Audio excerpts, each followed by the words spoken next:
Salut mon lapin et bienvenue pour cette nouvelle analyse de vidéo. Mais avant de démarrer, je vais me permettre une petite introduction. Je tenais à remercier tous les nouveaux arrivants sur la chaîne car nous en avons reçu plus de 200. Crois-moi, depuis samedi dernier, je ne boude absolument pas mon plaisir. Et en plus de vous remercier et de vous souhaiter la bienvenue, je voulais également apporter cette petite précision. Je propose sur ma chaîne uniquement du contenu de divertissement. Donc même lorsque je ferai référence à des personnalités politiques, ça n'en reste pas moins que du divertissement. Je n'essayerai pas de t'orienter ni vers la droite, ni vers la gauche. Et une fois de plus, bienvenue à tous les nouveaux, je suis vraiment très heureux de vous compter parmi nous. Mais il est grand temps de passer aux choses sérieuses, car aujourd'hui, nous allons encore une fois s'en prendre à TPMP. Il est vrai qu'en ce moment, j'ai tendance à pas mal les taquiner, mais c'est toujours fait avec amour. Car, je le répète, j'apprécie réellement Cyril Hanouna. Mais tu connais la chanson, une fois que tu auras fini de visionner cet ADV, pense à le liker, pense également à le partager, ce qui m'aiderait davantage. Pense également à t'abonner et à activer cette petite cloche de merde qui ne sert à rien, Dylan, à rien. Non, t'as pas suivi. Oui, alors chaque chose en son temps, puisque je m'apprêtais à lancer cette vidéo, alors que je ne t'ai même pas expliqué le contexte de celle-ci. Et dans celle-ci, nous pouvons donc assister à un débat, ou tout du moins comme eux l'appellent, un face-à-face, tendu, entre Anis qui est pro-Zemmour, et Lilia qui, elle, lui est opposée. Et si j'ai choisi d'analyser cette vidéo aujourd'hui,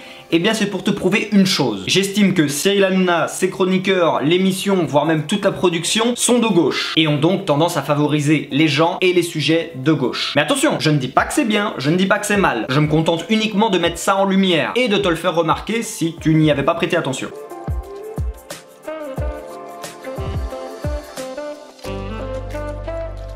Alors je vais pas te passer l'extrait entier des 3 minutes puisque on s'en fiche un petit peu, je te l'ai mis en description. Nous on va plutôt aller vers le milieu, fin de vidéo, pour faire attention surtout à la forme. Donc, le début, c'est Lilia qui parle, qui fait sa plaidoirie anti-Zemmour, mais comme je l'ai dit, ça ne nous intéresse pas. Anis essaye de défendre son bord, ça ne nous intéresse pas. On va prendre à partir de là. Nous avons donc d'un côté, et depuis le début de cette séquence, de ce montage vidéo, on a coupé un bout de l'émission pour en mettre 3 minutes, et dans cette séquence, on nous annonce un face-à-face tendu entre Anis et Lilia. On est d'accord. Nous allons arriver où je veux en venir. Attention, c'est parti.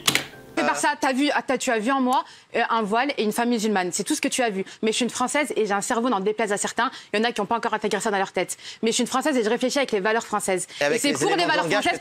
Et c'est avec. Pardon. Mais qu'est-ce que. Bref, c'est pas avec les. Je me permets cette petite parenthèse. On sent qu'elle s'est retenue, mais elle allait se rebarrer en mode. Wesh, qu'est-ce qui t'arrive? Elle était à ça de passer en mode Raquel Garrido. Pour les valeurs françaises, justement, que je suis contre Zemmour, c'est pour la France. Et comme il dit M. Verdès, j'ai mal à ma France quand j'entends tout ce que vous dites, honnêtement. C'est inquiétant. Alors, Mathieu Delormeau. Moi, j'aurais dire deux choses. La première, juste parce que je suis un petit peu choqué. La première, déjà, l'histoire. Choqué de quoi? Bah, déjà, l'histoire a montré que tous les pays qui avaient élu l'extrême, ça s'est toujours mal terminé. Ça, c'est dans l'histoire. Mais au-delà de ça, c'est vrai qu'on parle de la sécurité, c'est important. Ce sont des gens qui votent par conviction. Alors, j'ai très peur. Oui, j'ai très peur. Tu l'as? Une fois de plus, ne t'arrête pas sur le fond, mais sur la forme. Rappelle-toi qu'avant de lancer la vidéo, j'ai insisté sur le titre. Face à face tendu entre Anis et Lilia. Alors je pose donc la question suivante. Pourquoi ont-ils laissé l'intervention de Mathieu Delormeau? Et pourquoi lors du montage de cette séquence, ont-ils coupé pile au moment d'intervention de Jean Messia? Pour preuve, écoute bien. Ce sont des gens qui votent par conviction. Alors j'ai très peur. Oui, j'ai très peur. On entend Jean Messia. Mais attends. Il s'apprêtait donc à intervenir. Mais on n'a pas laissé son intervention, on l'a coupé. Mais de l'autre côté, on laisse l'intervention de Mathieu Delormeau. Intervention qui était également contre Zemmour. Zemmour étant plutôt de droite. Donc si c'est un face-à-face entre Lilia et Anis, pourquoi laissez-vous l'intervention de Mathieu qui va dans le sens de Lilia, donc dans le sens de la gauche, contre la droite, mais vous décidez de couper au moment où Jean Messia, qui est de droite, s'apprête à intervenir? C'est clairement un parti pris. Mais attention, une fois de plus, je réitère que c'est ni bien ni mal. En tout cas selon moi. Car là on n'a pas réellement affaire à du travail de journalisme. Certes, plus d'un des chroniqueurs autour de la table ont leur carte de presse. Mais ce n'est pas un JT. Donc ils ont le droit de donner leur opinion. Ils sont même là pour ça. Et lorsque je suis tombé sur cet extrait, je l'ai trouvé justement très intéressant. Puisqu'il allait clairement dans le sens de mes propos. Mais on a pu constater ces derniers temps un retournement de situation. On a pu assister à plusieurs reprises à Cyril Hanouna en train d'intervenir plutôt en faveur d'Éric Zemmour. Pas dans ses propos. Là pour le coup, il ne manque jamais de rappeler qu'il n'est pas du tout en accord avec celui-ci, mais il a tendance à un peu plus défendre la personne, si je puis dire. Ça y est, donc il va. Oui, bah. Ah oui. Oui. Donc Je pense. Il dégringole, hein, là. Comment? Non, mais ça veut rien dire. Ça, arrêtez. Et si on va faire une campagne présidentielle sur la vie people de Sarah Knafo et d'Éric Zemmour, ou si on va faire une campagne sur des idées politiques. Pour l'instant, la presse a décidé de se préoccuper plutôt de sa vie privée. Mais bon. Je fais une petite parenthèse là. Ça me rend fou, ça. Ces mots-là, ça dégringole pas. Moi, je sais très bien que, voilà, et je le dis à Éric Zemmour, il sait très bien qu'on a des idées complètement opposées. Il va venir me voir le 16 décembre, ici, puisqu'on fera une émission. Il a accepté de faire l'émission avec moi. Mais Éric Zemmour, même s'il dégringole, il est à 15%, vous vous rendez pas compte, c'est énorme. Mais vous vous rendez compte ce que c'est 15% quand j'entends des gens dire Éric Zemmour, il dégringole, mais qu'est-ce que c'est que cette ineptie? Pas de bêtises, il a perdu 3 points, il est à 15%, qu'il l'avait donné à 15%. S'il avait été déjà à 8, on aurait dit que c'était un miracle, il est à 15. Il a 12 ans. Non mais c'est vrai. Ah, ça dépend des Il est à 12 ou à 15.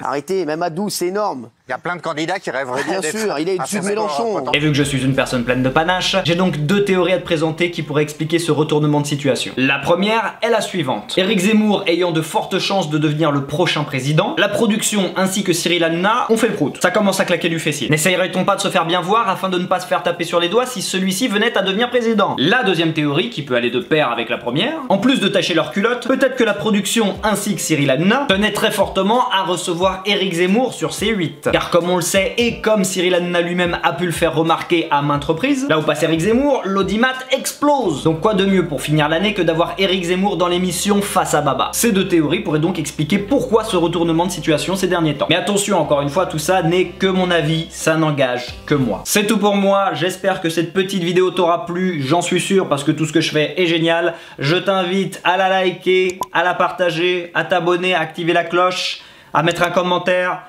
Je ne sais pas ce que tu peux faire d'autre, surprends-moi. Je te fais des bisous et je te dis à la semaine prochaine. Ciao.